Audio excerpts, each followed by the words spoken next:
తోని రాత్రింబవళ్ళు పనిచేస్తూ ఉంటారు. మీరు మీ అయ్యవ్వకు పుట్టినోళ్ళు అయితే మీరు ఇట్లా చేస్తారా, మీ సంగతి చూస్తా బిడ్డ, మీరు ఎట్లా ఉద్యోగం చేస్తారు అని ఒక ఎక్స్ఎమ్మెల్యే మాట్లాడితే, టీపీసీసీ వర్కింగ్ ప్రెసిడెంట్ మాట్లాడితే ప్రజలు పోయి ఎవరికి చెప్పుకోవాలి?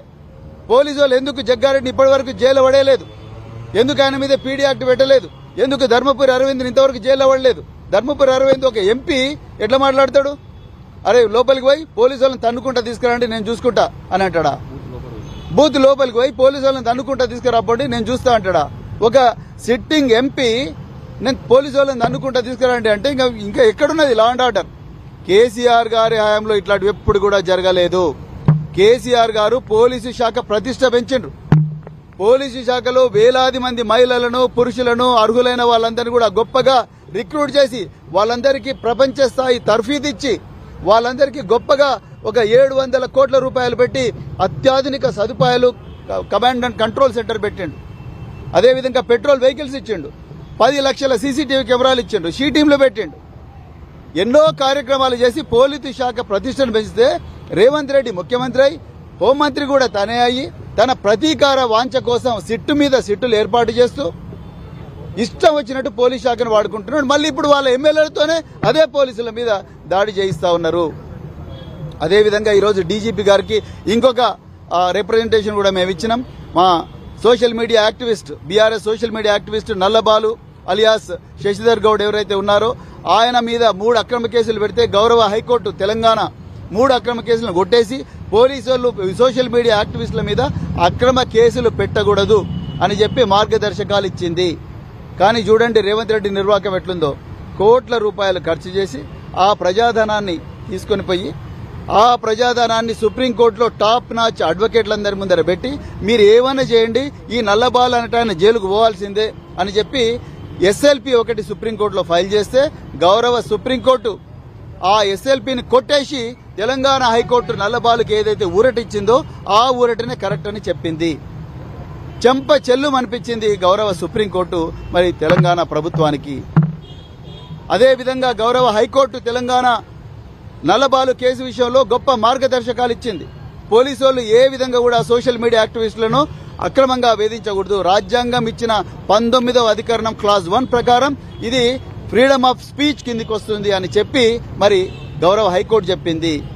ఒక్కసారి విషయం ఏంటంటే పక్కనుండే కర్ణాటక గవర్నమెంట్ ఏమో తెలంగాణ హైకోర్టు ఆర్డర్లను బేస్గా చేసుకుని మార్గదర్శకాలు ఇచ్చింది. ఇప్పటి వరకు తెలంగాణ ప్రభుత్వం ఒక్క మార్గదర్శకం కూడా ఇవ్వలేదు, పోలీస్ శాఖ మార్గదర్శకం ఇవ్వలేదు.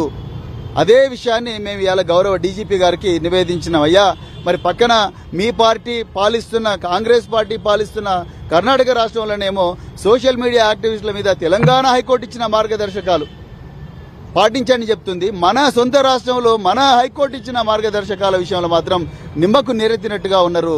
అంటే దీని వెనుక ఏదో కుట్ర ఉన్నదని చెప్పడం జరిగింది. మార్గదర్శకాలు ఇవ్వమని రిక్వెస్ట్ చేసినాం. అదేవిధంగా సోషల్ మీడియా యాక్టివిస్టులు, బీఆర్ఎస్ సోషల్ మీడియా యాక్టివిస్టులు ఎవరైతే 67 కేసులు పెట్టిండ్రో 67 కేసులన్నీ కూడా రాష్ట్ర స్థాయిలో రివ్యూ చేయాలి, జిల్లా స్థాయిలో రివ్యూ చేసి ఆ ఫేక్ కేసులన్నీ కూడా కొట్టేయాలని చెప్పేసి కూడా చెప్పడం జరిగింది.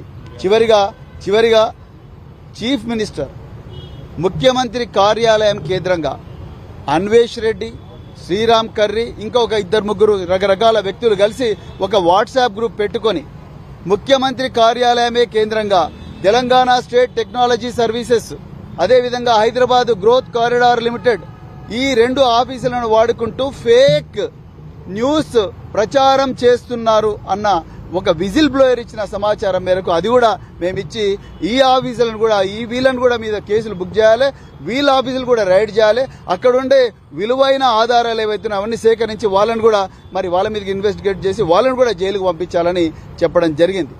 మళ్ళొక్కసారి నేను తెలంగాణ ప్రజలకు రిక్వెస్ట్ చేస్తున్నా, మీ ముందర నివేదిస్తున్నా, కేసీఆర్ గారి టైంలో తెలంగాణ పోలీసుల ప్రతిష్ట పెరిగింది, తెలంగాణ పోలీసుల జీవితాలు బాగుపడ్డాయి.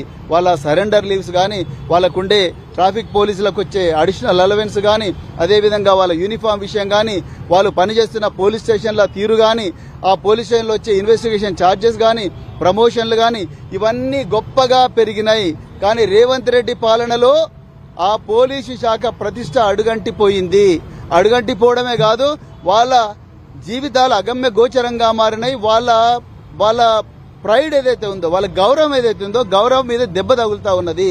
కావాలని కాంగ్రెస్ నాయకులు నానా దుర్భాషలు ఇక్కడ మీడియా ముందు చెప్పలేనంత బూత్ భాష, జుగుప్సాకరమైన భాష వాడి వాళ్ళ ఆత్మగౌరవాన్ని దెబ్బతీస్తా ఉన్నారు. దీనివల్ల పోలీసు అధికారులు ఎవరు కూడా పనిచేసే పరిస్థితి లేదు, హోంగార్డులు ఎవరు పనిచేసే పరిస్థితి లేదు. కానిస్టేబుల్ బానిసల కంటే ఘోరంగా మరి ఈరోజు ఈ కాంగ్రెస్ ప్రభుత్వం ట్రీట్ చేస్తా ఉన్నది. అందుకొరకే పోలీసు వాళ్ళని తిడితే హీరోలం అవుతామని రేవంత్ రెడ్డి అంటా ఉన్నాడు. ఎన్ని బూతులు మాట్లాడితే అంత హీరో అవుతానని రేవంత్ రెడ్డి అందరికీ నేర్పిస్తా ఉన్నాడు.